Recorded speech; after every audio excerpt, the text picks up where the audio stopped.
The opening was super fun back then. He's gonna be meowing the entire interview.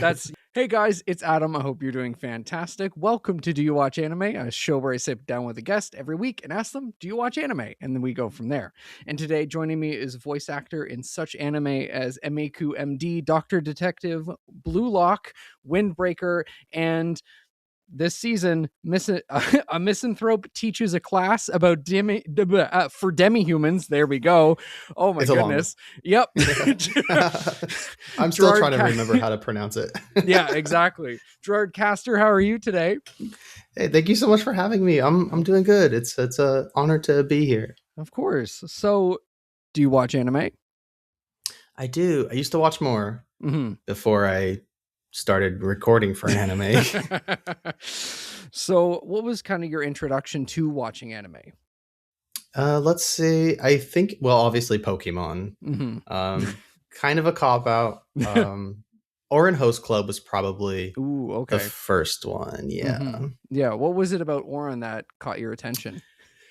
I didn't really watch anime before that. And just all of the colors and the opening.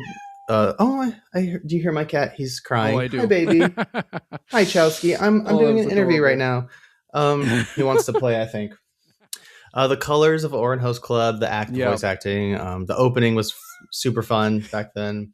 He's gonna be meowing the entire interview. That's usually mine's pawing at the light, so I get it. If you haven't noticed, my room is entirely set up for him. So, and his sister.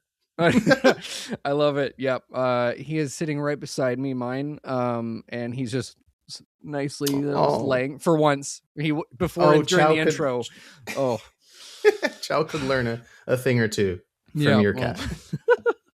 So, what are some of your favorite anime? Well, after watching Ouran Host Club, I went straight to the dark stuff. So like Death Note and stuff like that. Yeah. So damn. Death Note. Yeah, that was definitely like a twist. And I would put Death Note and Code Geass and Attack on Titan and all the dark stuff. Yeah, I would put at the top of my list for sure. Okay. So what is it about the dark stuff that kind of gravitates towards you? I really love the storytelling. The acting and all of those shows are top notch. Especially Attack on Titan. Definitely one of those shows where you're crying just about every episode. If I cry, I like the show. I like the story. Yep, that's also how I go. It's straight up like if it makes me cry, I'm like, I love it so much. Yeah. So what's a show that you could watch over and over and over again and not get sick of?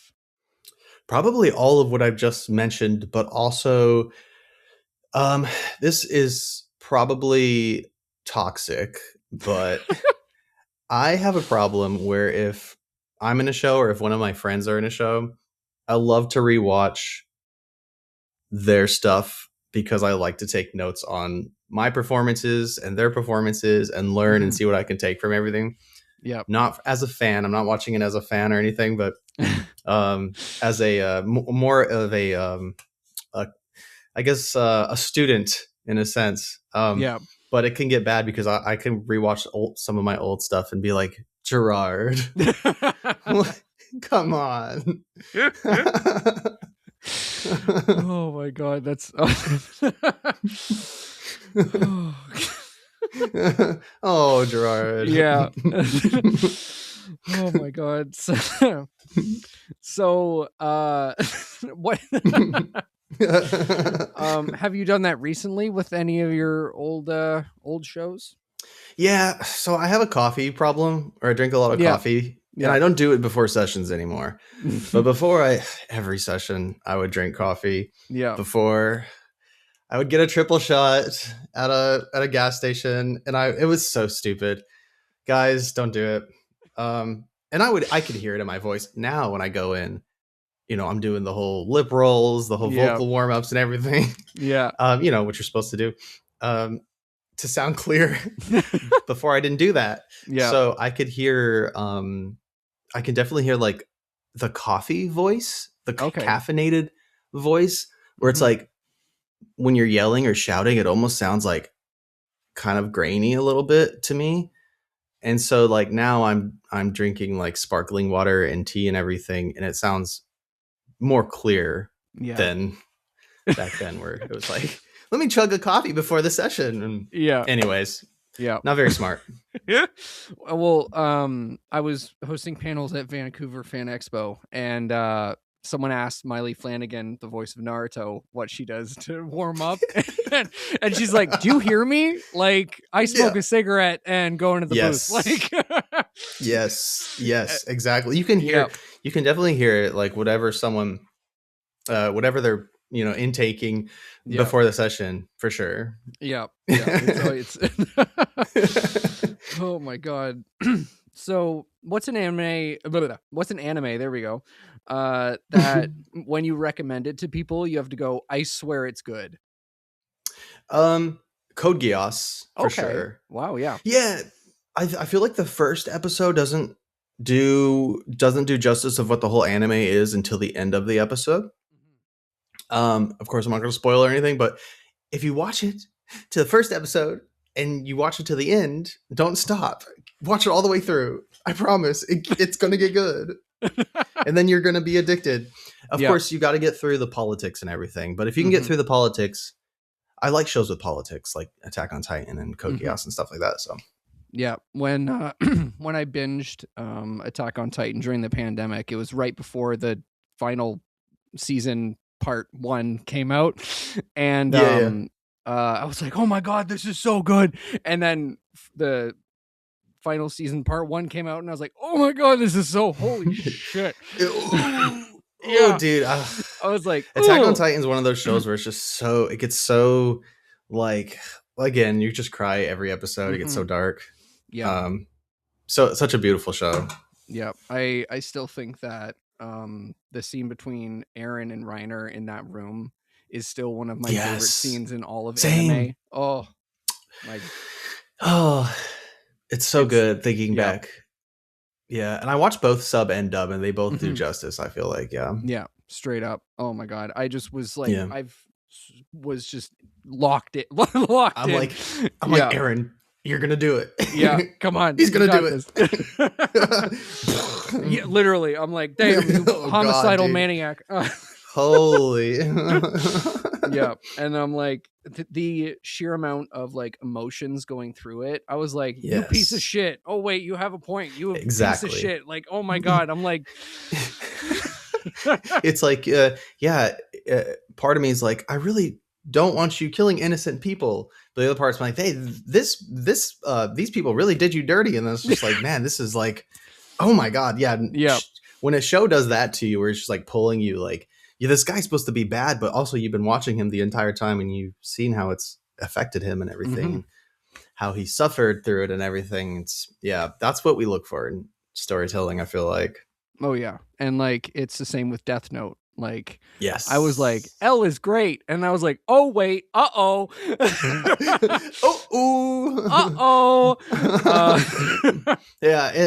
obviously I won't spoil it, but it's like the ending is just like, part of me is like, obviously I'm glad that it happened, but also it's just like, you've watched him the entire time, and how he's gone about doing everything. So it's almost like your dark side is like, oh man, what if he got away with it though?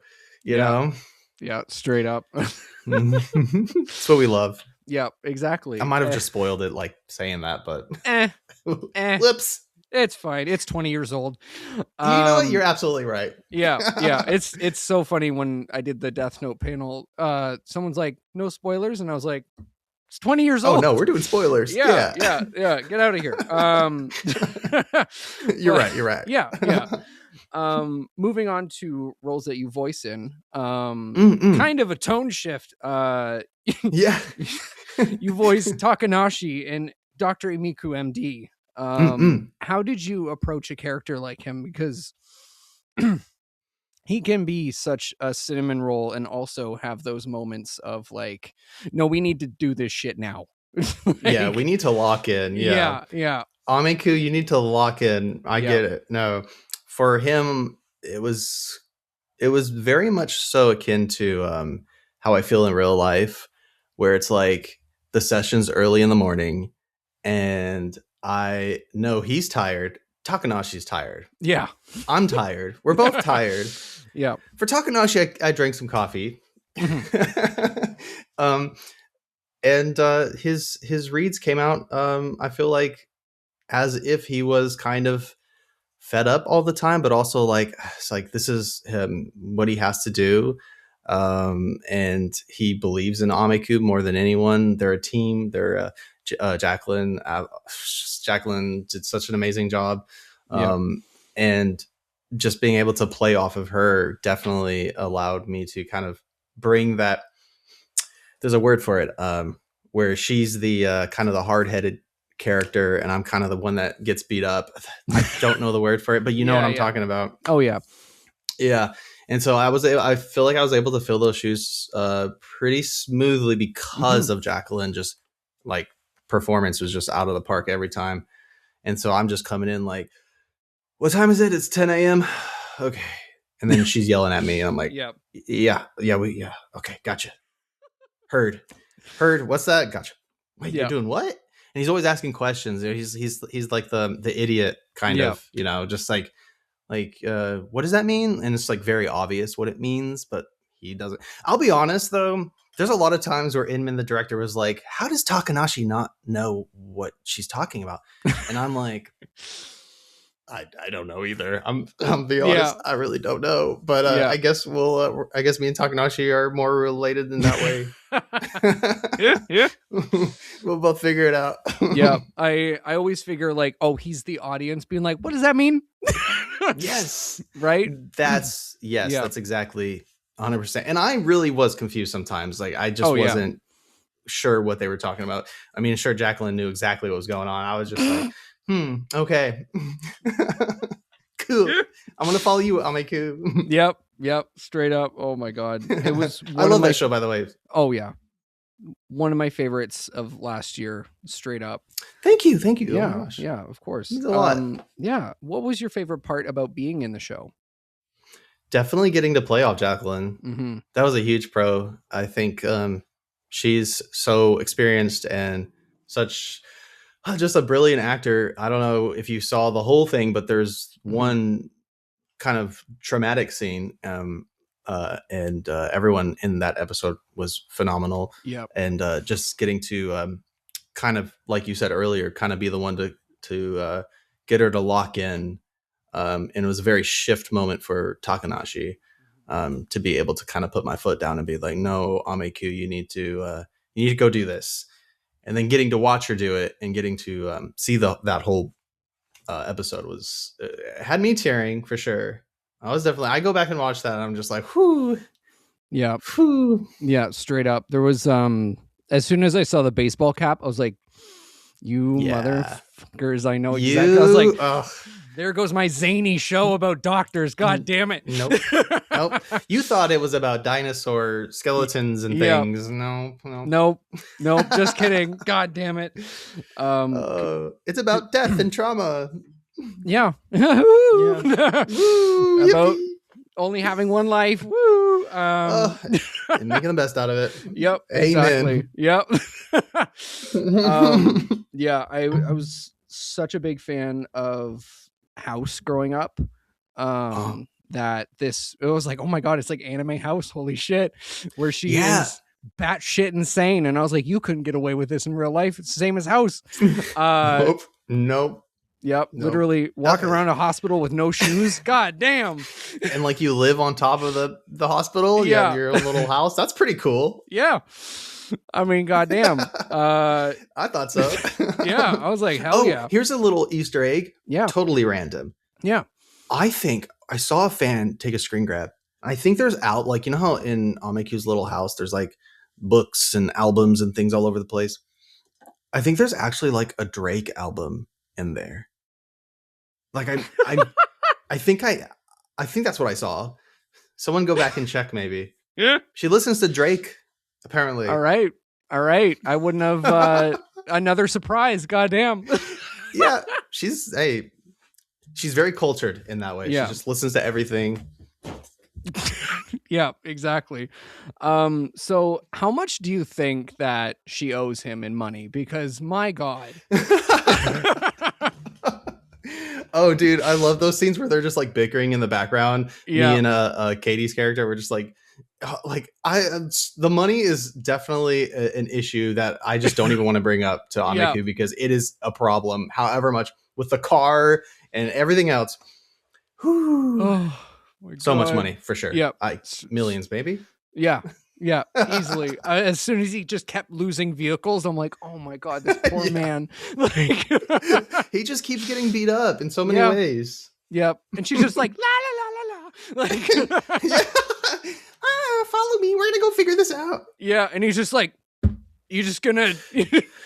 Okay. Yeah. Let's go do it. Oh my God. So good. So with a show that's kind of more down to earth than your regular, say shonen anime, what was your kind of how did you go about it from a voice acting perspective? Because again, it's very toned down. It's not very, it has its black, but for sure. What I love about Inman is every director has something about them that makes them kind of unique in their own way.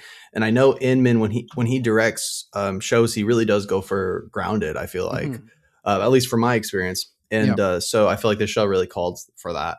So the sessions were very kind of curated for being grounded. And luckily, like you said, Takanashi's not yelling and stuff. So I'm tired. I'm going into the studio early in the morning. My sleep schedule was whack back then. So it just kind of plugged in perfectly. I feel like it just fit in perfectly. Yeah. Yeah. I guess I was lucky in that way. Yeah. Just a little bit. Yeah. But yeah, it's so good. So speaking of shonen, you voice Haru Hayate in Blue Lock. Yes. How is it getting to be a part of such a huge show like that? Man, it is an honor. It is an honor because Blue Lock is one of those shows where I was definitely kind of eyeing before I even came down to Dallas. Oh, wow. Yeah. Like, man, that'd be a really cool show to be a part of in some way, in any way, Walla or whatever. Mm-hmm. So many characters too. Jesus. Oh yeah. They're gonna have to cast all those people. Someone's. I mean, there's so many characters. Yeah. And just being able to play Hayate, who honestly is very much close to. It's interesting you brought Hayate up, is because he's kind of close to Takanashi in the sense of like how I approach him. He's not like, obviously he's on Japan U20, so he's really good. He's a pro, but he's very kind of laid back, and he's not like too stressed out about anything going on, because he's my cats are zooming. They're zooming around. Yeah, he is not like my cats. He's very much just chill. Yeah. So when he's looking, I know when he's looking around the field and stuff as a midfielder, he's just analyzing everything, and maybe to a fault, because that's probably why he I believe that's the reason why he kind of got outplayed by everyone, was because he was just over analyzing this team that does not play like, a traditional, you know what I'm saying? Yeah. Yeah. So his over analyzing has caused him a little bit of a downfall, I think, during the U20 match for sure. Mm-hmm. Yeah, 100%. And Blue Lock's so good. Like, it is. I love Blue Lock. It's so good. It's so fun. Mm-hmm. But Hayate doesn't scream. So I think the closest he got to screaming was like it wasn't even really close to screaming. It was just more of just like talking about an awakening, Yeah. Just kind of taking a step back and realizing, oh, we're about to take it to the next level, an awakening, as they call it. I think we did like 3 lines for that, and they chose that one. I think it was manga. I think that's what the manga was, how the manga wrote it. So okay, yeah.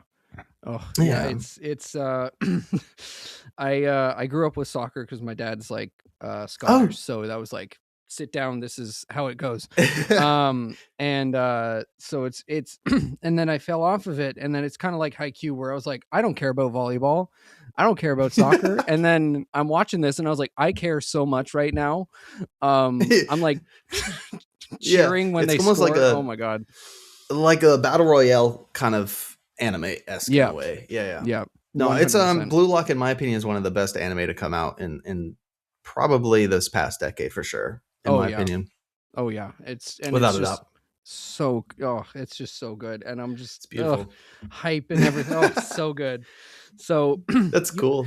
Yeah, it's and then the voice acting is so good in it. Like oh my god, it is. It's one of those shows where it's like everyone's kind of bringing their A game. Yeah, and you can definitely hear it, especially in those intense moments. Again, Hayate doesn't really get into it like that, but getting to see everyone else get into it is like it's cool to kind of be the guy to just kind of lay low while everyone else is like heightening up the show, you know? Yeah, everyone's screaming and you're like, hey. Hey. Ooh, are you like I think the first thing he said was like, you coming my way, kiddo? Like he's just super chill to a Bachata of all people. Like you're about to get bodied, buddy. Yeah, like you're about to get bodied. I was like, Drew, we had our one-on-one, Drew. Yeah. That happened and I was like, oh, he's done. He's cooked. Yeah, he's so cooked. Oh my god. So you also pop into Windbreaker as Tone. Yes. How was it playing someone who is batshit insane? Because sweet baby Jesus. Yeah, he's definitely the opposite. He's a little. I feel like he's very slimy too. Yeah. Granted, he got his ass kicked episode 2. Was it episode 2? I think. Just got knocked out. Man, I remember when Inman brought me in for him. It was like he was like, "Hey, you got to play Takanashi. Now I want to see the opposite of that." And so that's what I gave him. The opposite. Yeah. I mean, I basically was a sicko Takanashi. Because he still has kind of like that, like he kind of still smooth kind of sound, but he's not. Obviously he's not grounded in any way in that way, but dude's off his rocker. But luckily, they knocked him out round 2 or round 1, episode 2, and he never came back. So yep, hell yeah. Oh my god, it was KO off the rip. Gone. I was like, ew, gross. Yeah, that scream took I think it took like 3 takes because I kept I think the way the flaps worked, it was kind of the way the words were going into the scream. It was like, I think we had to rewrite it or something to make it sound more impactful. That was it. Yeah. The scream into the knockout and that was it. Yeah.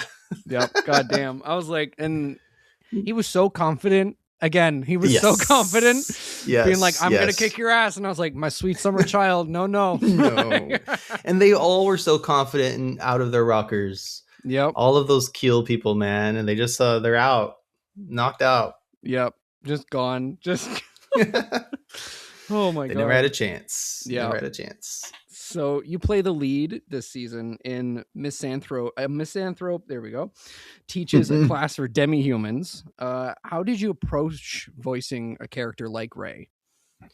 Ray Hitama, and I also am still trying to remember the title. So yeah, is it Misanthrope? I don't know. Yeah. But I learned what it was when I got cast. I didn't know what that word meant. Yeah, I was like, damn. Yeah, I literally didn't know what that meant. So so Ray Hitama, I feel like getting into his shoes allowed me to really bring in the way I feel about the world in a dark way. In a dark way. Yeah. I feel there's a lot of bad things happening in our world, and when I read for Hitama, I'm actually thinking about a lot of that stuff.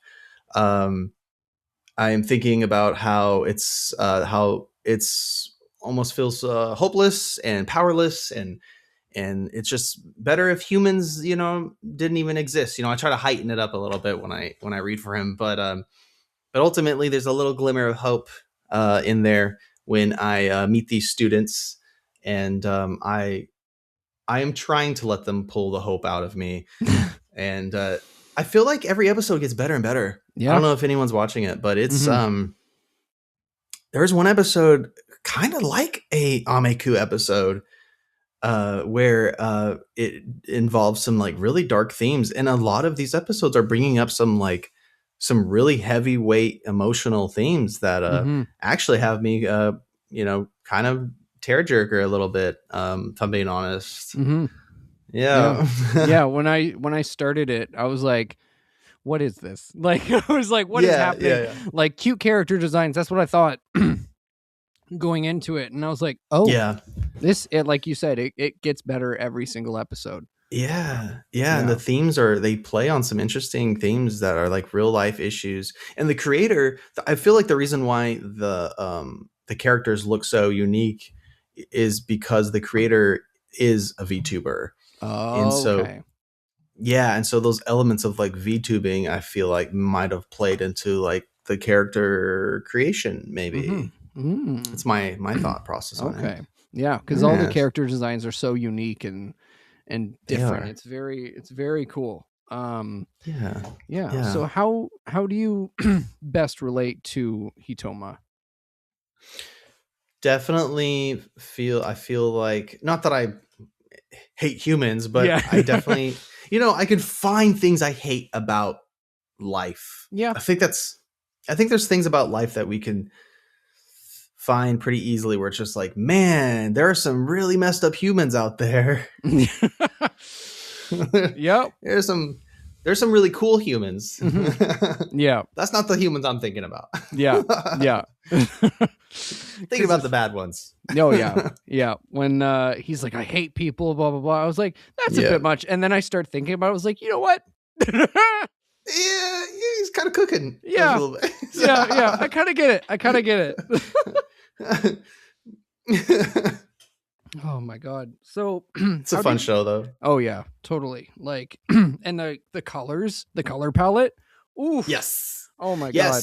Yes. Yeah, like you said, the characters are also so colorful and unique. And I like that they're different animals and creatures and things, and brought in like VTubers, like they're brought into human form. Super cool concepts. Yeah, it's super cool and super cute, and it is. Yeah, and I'm again super I wasn't expecting much, it's getting there. Yeah, I couldn't understand what the misanthrope was, and I was like, what is this? Now we know. We learn together. Yeah, exactly. Hi, I'm Steve Yurko. And I'm Tara Sands. Now available from Maji Media is our new podcast, 4Kids Flashback. 4Kids is the company who brought you the English dub of Pokemon in the late 90s and so many other shows like Yu-Gi-Oh!, Shaman King, Teenage Mutant Ninja Turtles, Kirby, the infamous One Piece dub, and so many more. We'll be talking to the people who worked at 4Kids. Actors, directors, writers, editors, producers, engineers, you get the point. And hopefully get the answers to questions both you and I have about the company. I actually worked there as a voice actor on some of the shows. And I was a kid watching the shows and remember way more than Tara does. And thank God for that. Steve is actually a professional storyboard artist, which gives some really unique insights into anime and animation. Subscribe today wherever you get your podcasts. That's the number 4 Kids Flashback. Hey guys, welcome to the Patreon portion of today's episode. And if you want to join the Patreon, there are a few different tiers, like shoutouts on the episodes, as well as exclusive videos and behind-the-scenes content, and so much more, and even the episode a day early. Thank you to Gio, Keith, Blythe, Bunny, Mikey, Sheba, and Brooke. And if you want to join the Patreon or find out more, the link will be down below. And yeah, back to the episode. But yeah, it's been very cute, and I can't wait for more. So how did you originally get into acting?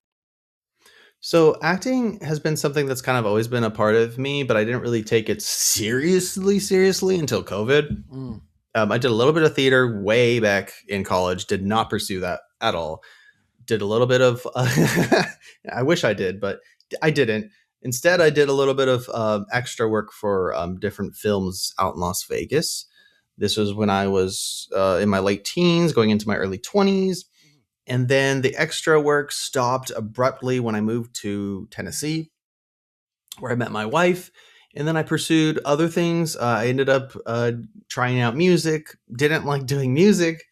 And then I was in the restaurant industry for a while, which, side note, I will say the restaurant industry, great acting workshop. Very, very helpful in my acting. A lot of real life experiences there that I'm grateful for, but also it's like, that was rough. Yeah. And then after that, so about 20, how old was I? I was in my late 20s, and then COVID happened.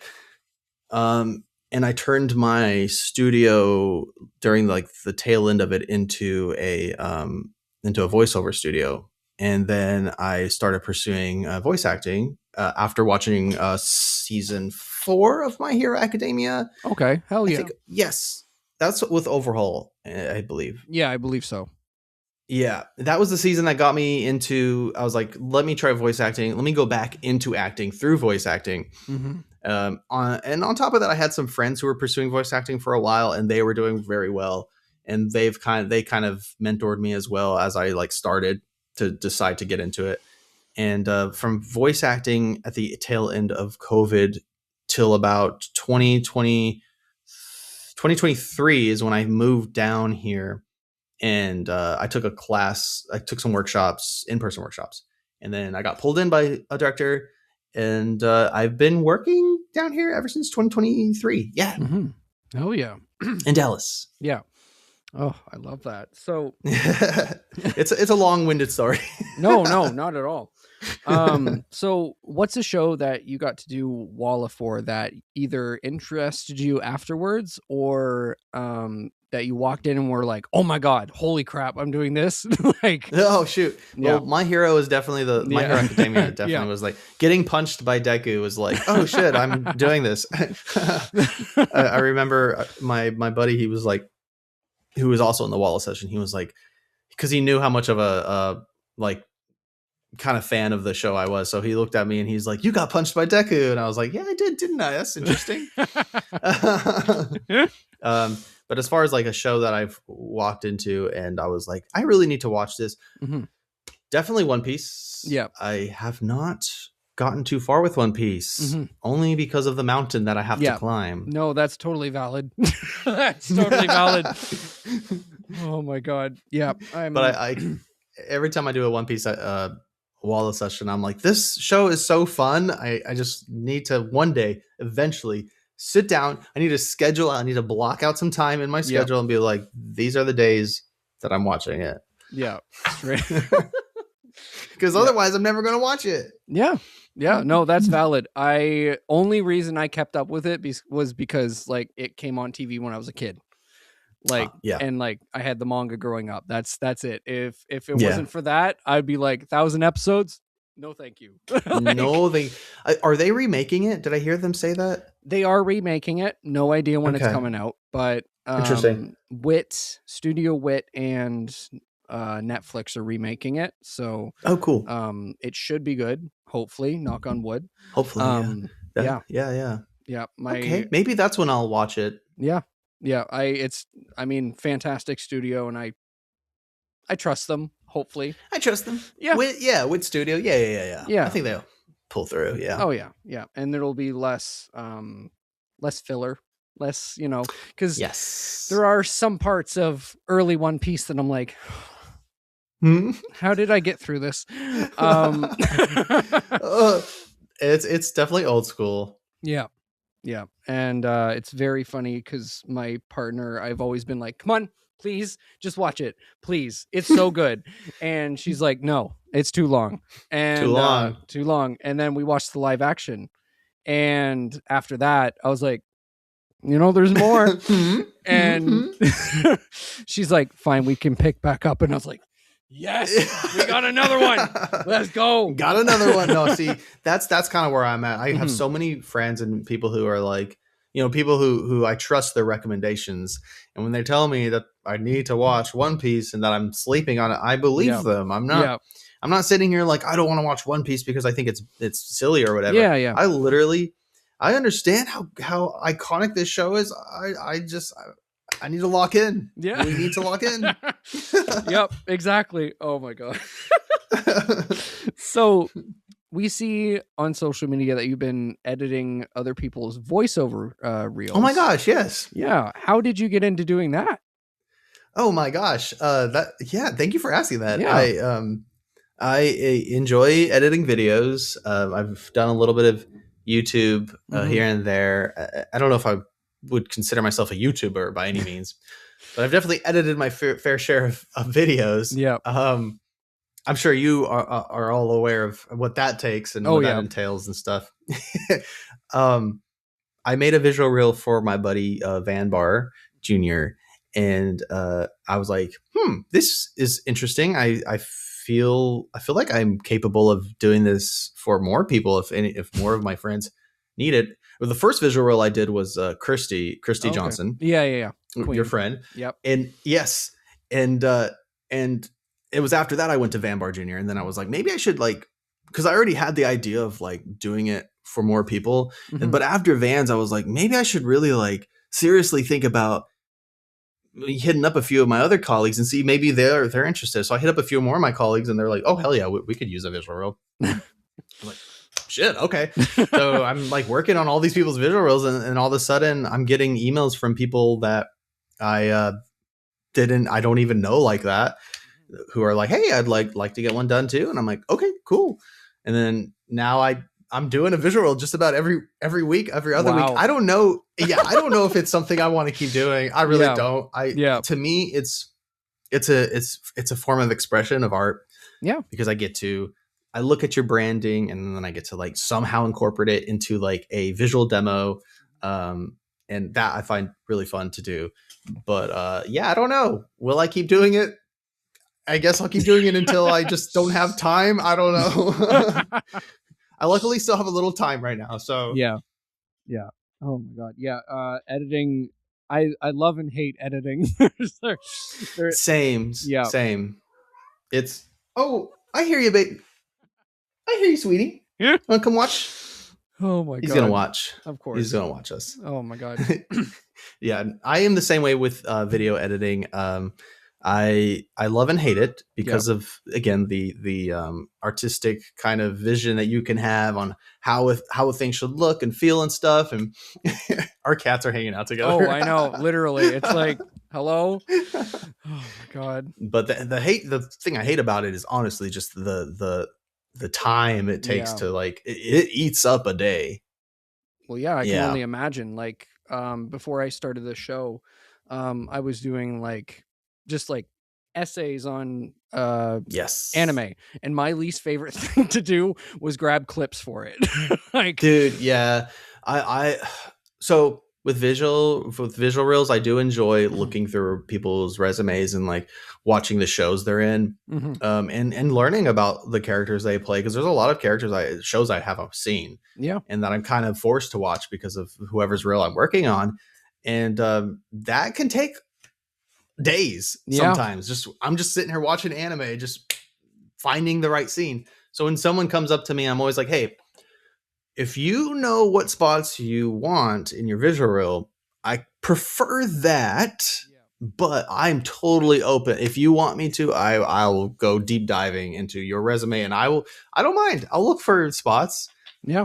Yeah. I have a love-hate relationship with that editing, because it's same. Yeah, because it's as soon as I can afford an editor, dude. Yeah. Yes. Please. I have the amount of editing the show has to do a week. I'm just dude, can I sleep? Hey, if you need an editor, I'm right here. Yeah. As soon as I can afford one, I mean, who knows? Oh my God. Yeah. It's you never know. Yeah, exactly. So getting back into voice acting, what's been the hardest lesson you've learned since becoming a voice actor? The hardest lesson I've learned, I feel like I am still green even though people might say that I'm not. Mm-hmm. The reason why I feel that way is because I know how long a career has to be to really showcase like not only your potential, but like that you're actually serious about this. Mm-hmm. Because you're always getting better. So I feel like I'm good, right? I feel like I'm very capable. But I always feel like there's another level, and I don't think I'm, at the highest pinnacle level that I feel like or a plateau, I should say, not a pinnacle, a plateau of like, Mm-hmm. And then you just kind of plateau. I don't feel like I'm plateaued yet. I know a lot of veterans who maybe feel like they've plateaued and they're not like going like this anymore, but they're going like this maybe, I don't feel like I'm there ever, like at all. So what was the question? It's okay. Hardest lesson you've learned since becoming a voice actor. Right. Yep. Okay. Okay. Sorry. I'm over here yapping. No, you're good. So my hardest lesson is learning that, hey, that's going to take a long time. Mm-hmm. That's like not something that just because you book a big IP character, you're suddenly like at this like point where it's just like, now you're going to keep booking big characters or whatever. It's like, no, some of the biggest actors, or people who have been in, I say biggest actors, but actors who have been in this for, 10, 20, 30 years, sometimes don't even do that. And so the hardest lesson is coming to terms with the fact that I might not get another big character. Yeah. It just might not happen. Yeah. As much as I, what I'm saying, as much as I want to be in a certain IP, it just might not happen. And so the lesson learned is for me is it's not about me, it's about the story, and it's about what I bring to the story. And it doesn't matter what the story is. That's my job. I am a tool in a toolbox, or a brush in an artist's kit. Yeah. That's how I look at it. So. Oh yeah. And I think that's the way to look at it, is like you're just a gear in the machine, right? Yes. Instead of like, I'm the machine. Me. Yeah, I me. am the show. I am anime.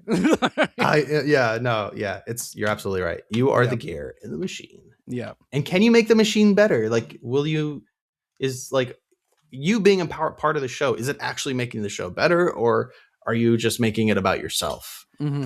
That kind of thing. Yeah. So what's been the biggest acting lesson you've learned since stepping behind the booth? That. Yeah. No, that's probably valid. That. Yeah. Yeah. Because it's something that you know, right? Yeah. It's something that we all, as actors doing this, I feel like we know. But coming to terms and like coming face to face with it and being like, and working on that, and being like, well, okay, so what are my strong suits? What makes me unique? What are the reasons that directors want to bring me in, and why are they bringing me in? That's a huge, huge asset to, I feel like, understanding why you're booking and how to keep booking. Yeah, 100%. So what's a moment in your career? It could be, anywhere, that made you go, oh, I'm meant to be here. Ooh, man. I feel like I can say a lot of characters that I've booked, but I really do feel like it's the environment I'm in. Mm-hmm. I've lived in so many different homes. Like I've surfed the couches and I've surfed the houses. Yeah. Throughout my life, and this environment right here that I'm in right now in Dallas feels like the first time I've been home since I was a kid. Not to get too deep. No. But I'm sure a lot of people can relate. Mm-hmm. And so feeling like I'm actually home is kind of nice. Mm-hmm. Kind of a nice feeling. Mm-hmm. and being able to do what I love to do, and then people appreciating that, whether it be, anime or the visual reels or anything else. Yeah. Or just my presence. It makes me feel like I am welcomed. And that is I feel like I should be here. And I feel like I don't feel the need to have to move again. I always feel the need to have to move. I don't feel that right now. Oh, it's a first for sure. Yeah. Yeah. Oh my God. I love that so much. Oh, that's a first. Oh my God. Not to get too deep. Yeah. No. That's, oh my God. That's so good.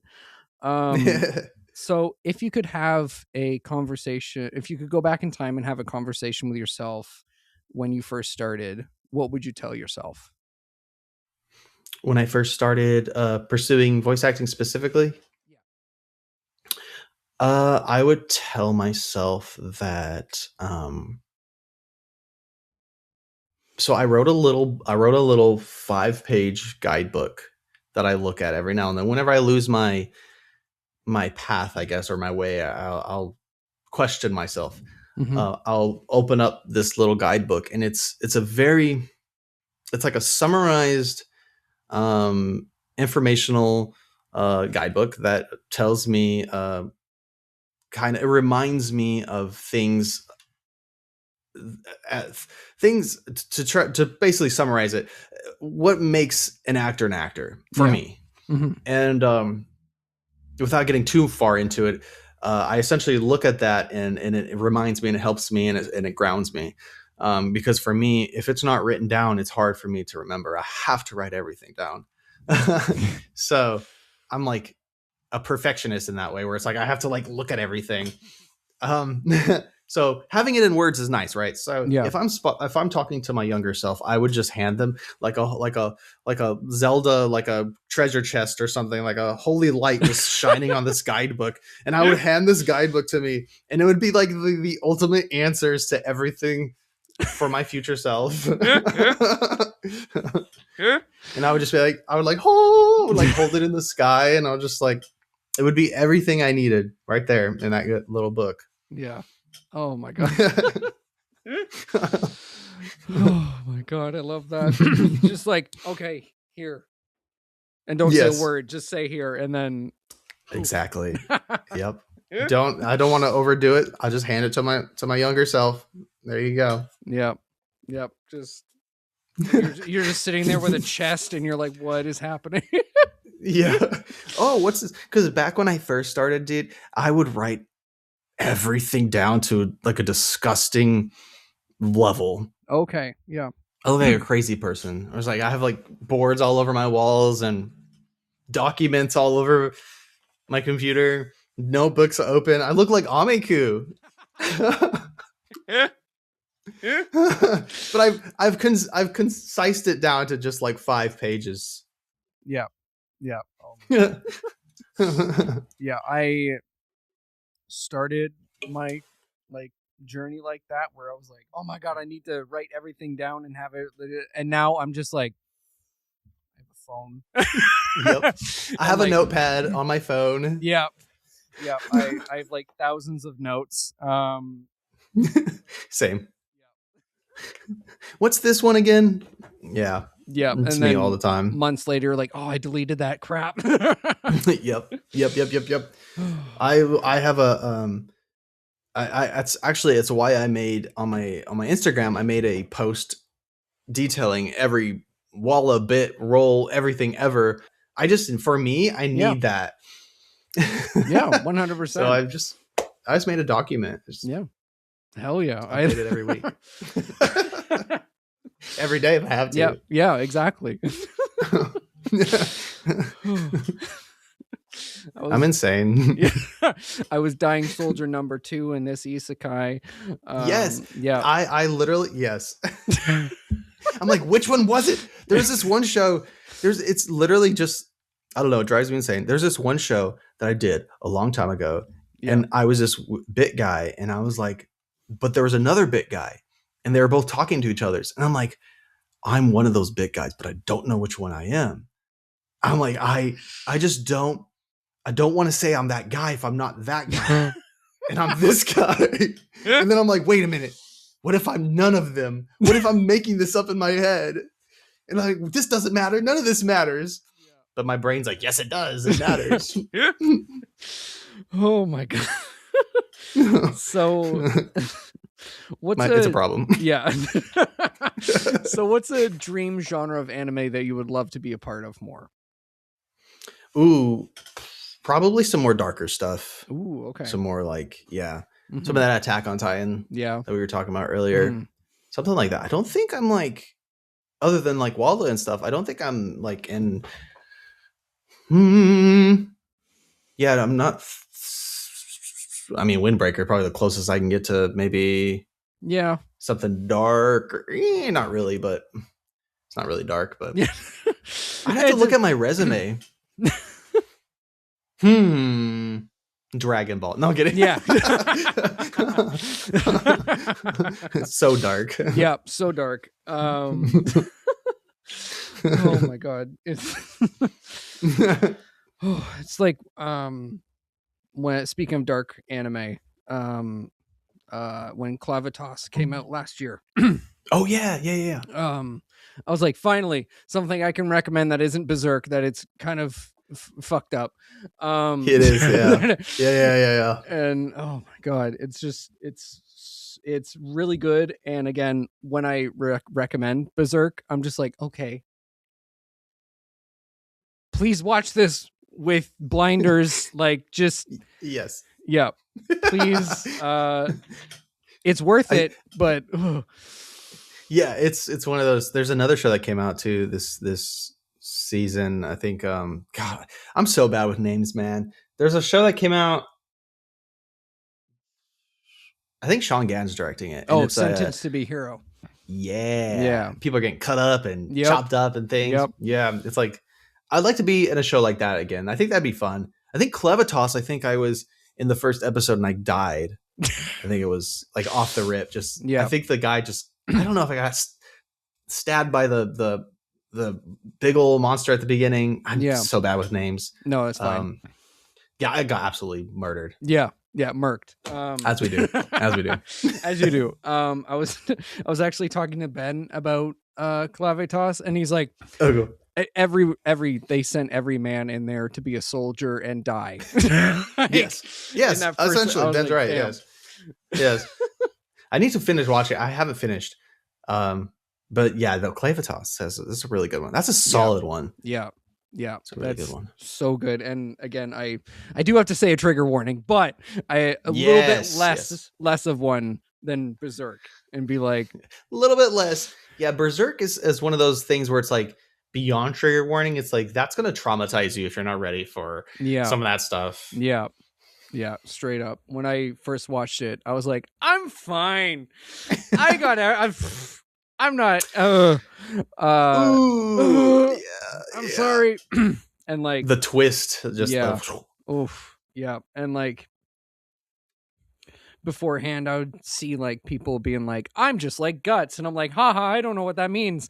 And then I watched it and was like, "Oh, are you guys okay? Do you need a hug?" Like, you sure you want to be like Guts? Yeah, you sure? Because I was like, oh God, still one of my favorite lines from Guts is where Casca has some issues and he just goes, ugh, women troubles. And I could not stop laughing. I was like, what the fuck? It's man, there's some really messed up themes in that show, but it's so real. It's so real. Yeah. Like, man, I remember when because my brother introduced it, and my brother is also one of those guys who was like, I'm Guts. I'm like, listen. And he showed me the show, and I'm like, you're Guts? Yeah. Lord have mercy. Yeah. Like, I'm like, we need to get you some therapy. Yeah. If you're Guts. Oh my God. Oh my God. Yeah. When whenever someone comes up to me, it's like, I'm going to watch Berserk. I'm just like, are you sure? Yeah. I have a friend with you. The first scene he showed me was that scene. Was the scene. Yeah. Oh. I was like, and how did we get to this point? How did we get to this moment here? Yeah. Oh God. Yeah, I was. I like how you know exactly the one I'm talking about. I don't even need to say it. Yeah. No, I was like, oh, okay. Yeah, I didn't get any warning. I just like, it's dark. I'm like, okay. And then I watched the whole thing and I was like, I'm not okay. I mean, I am just like in my fetal position, just like, I'm not okay. No, I'm like, my stomach hurts. Yeah. I feel uncomfortable. Yeah. To put it plainly. Yeah. And like, Clavitas did give me those moments of like, like in my stomach. Weirdly enough, Gachiakura also did that with. Oh, sure. Yeah. Yeah. With Almost Story that I sat, I was staring at the TV for like 5 minutes afterwards and I'm like, I'm not okay. Celeste even warned me. She's like, it's going to be a heavy one. I was like, okay, whatever. And then I messaged her. I was like, thank you for the warning. Jesus. Gachiakura is another really good one. Oh, what's his name? I can't think of his name. The really like the I guess the villain. Yeah. I love his character. Yeah. Why can't I think of his name? God damn it! What's his name? He's like the dark guy. Yeah. Ian Sinclair voices him. Yes. Let's see. I'm gonna look this. I love that character. It's gonna drive me insane. When I first saw him, Zodal. That's it. Yes. Yeah. I love that character so much. That show makes me not I relate to him. He's me. I love like well-written villains. Oh yeah, so much like Ganondorf kind of thing. Yeah, like those guys that are just like an unstoppable force kind of thing. Yeah. I really liked a lot of the villains in My Hero Academia, and a lot of those, like, just something about, I guess, seeing how a child can be treated wrong, or seeing how someone can be treated wrong, and then seeing how they turn out because of the world just treating them wrong constantly. Yep. Love that. I don't know why. Oh yeah. It's when I was reading the manga for My Hero, because it's my favorite series, anime manga ever. Absolutely. And when I was reading the manga and it got to Shigaraki's backstory, I was like, yes. Oh, now I'm in. Because at first I was like, he's okay. He's okay. He's just a little guy. Same. And then it got to his backstory, and I was like, "Oh, same shit." Yeah. No, dude, it's same here. I at first I didn't really care for Shigaraki as a villain. Yeah. Until we learned more about who his whole connection and everything with All For One and how that all went down and yeah. I'm Poor like, kid. oh, that's horrible. Whatever. Yeah. That is just horrible. My God. No wonder you hate everyone and want to destroy this planet. I would too. Yeah, it makes sense. Yeah, I get it. And like that whole scene with his family is just so heartbreaking. God. And like, I'm not going to spoil anything, but the part with the pet, dude. Oh, please, in the manga, I was like, this is horrible, and in the anime, I'm like, this is more horrible. How could you make this more horrible? And it keeps getting horrible. Like, it's just, and they played that scene a few times. I think they played it like, they were like, hey, just so you remember, this is why. Yeah. Like, just here you go. I cried. Yep.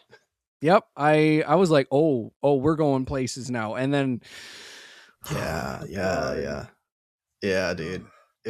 I love My Hero. Yeah. My Hero Academia is so beautiful. It's so good. Yeah. It really is. It got me back into watching anime. I had just I had just graduated college and all my friends had jobs and I didn't. And I had Funimation and I was like, ooh, superheroes in anime? Sure. And I was like, oh, I don't have depression anymore. Same. I agree. I'm right there. I feel like so many people, it's so interesting, and My Hero Academia did that for so many people. Mm-hmm.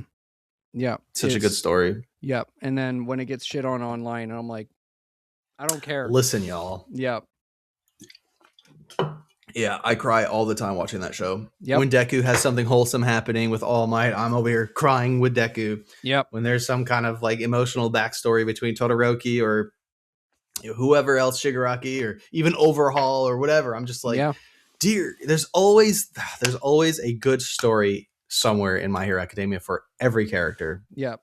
And I know a lot of people like complain about the gentle criminal arc.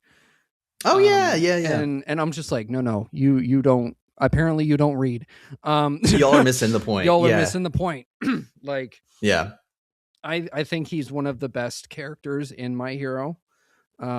Which is quite funny because he shows up for an arc and a half. Yeah, but he comes back. He does. He comes back in a really good way. Yep. I was like, let's go.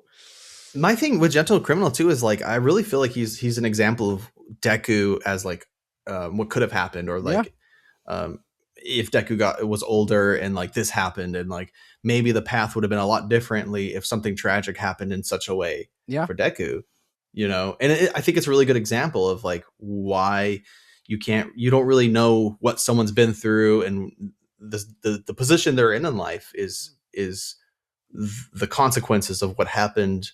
And maybe it was out of his hands. It wasn't even, you know, the whole Gentle Criminal. I love how that story played out and why he ended up becoming who he became, and how that later played out later in the show story.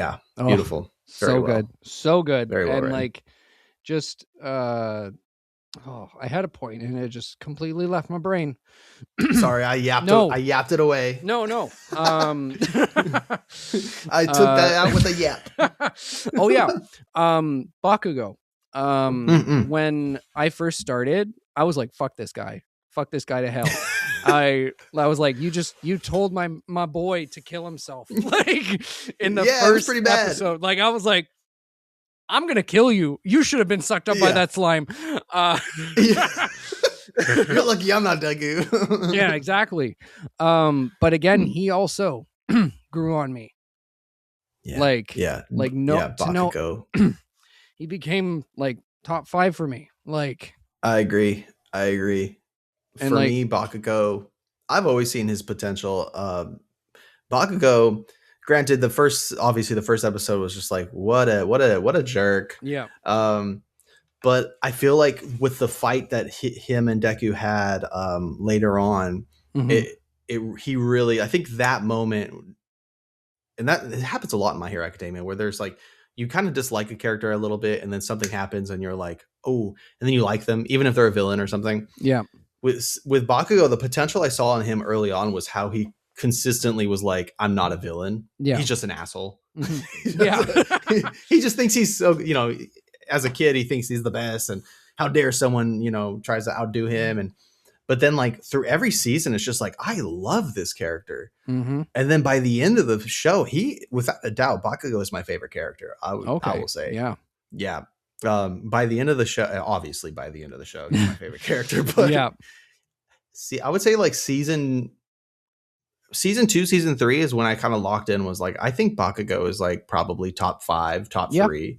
And then it moved to like top 1 really quickly. I freaking love Bakugo. Yeah. When I think it was the season 2 fight with Uraraka, that's where I was like, okay, I like you. I was like, I like him. Oh, dude, that fight was so good. All of those fights were so top tier. Yeah. Oh my goodness. Yeah. Straight up. And that's when My Hero Academia, I feel like, started to really get attention. Yeah. It was like season 2, season 3. Yeah. That tournament arc was really where it kind of took off. Pivotal. And yeah. And well, thank you. Such so a much. Good show. Oh my God. So good. Well, thank you so much for being on. where can the lovely people find you online? Thank you so much for having me. Yeah. You can find me on Instagram. I don't use Twitter like I used to. I'm actually trying to phase that out. So expect my Twitter account to be deleted eventually. I really don't want to be on that website. Nope, that's valid. So I am phasing that out. But yeah, you can find me on Instagram. Yeah, and my website is gerardcaster.com. Thank you so much. Yeah, all of those links will be down below. You can follow me at Corky Cosplays on Instagram, Adam Corky everywhere else. Subscribe to the Patreon. You get episodes a day early, as well as exclusive content, behind the scenes, all that fun stuff. And yeah, I'll see you guys next week. Bye-bye.